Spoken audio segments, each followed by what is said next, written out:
Sir, thank you po. Monitor nyo lang muna yung ano sir sa aircon. Pero okay na po yan. Sige. Message lang kayo pag ano po.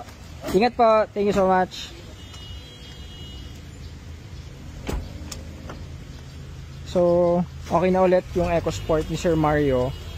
Ito guys, hindi sa atin nabili, hindi sa GTA nabili. So, before nagpagawa si Sir Mario ng transmission and ABS. So, first owner si Sir niyan, part ng mga maintenance dito kasi nagagamit. Ngayon naman, ECV lang. So, nawala lang yung aircon niya. So, ipacheck siya sa iba, puro mga compressor. Actually, kasa-maintain yung kotse na Sir before.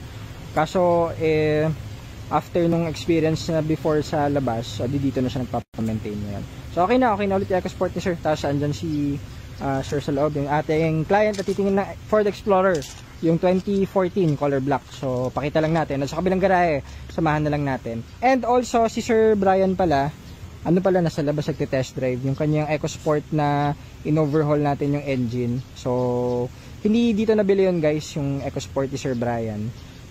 Nagpaano lang, problema doon, naggaling din yun sa ibang shop kung saan niya dinala, tapos daming pinalitan, hindi na-solve yung overheating issue niya hanggang sa nadama yung engine. Kaya ingat kayo sa cooling system nyo.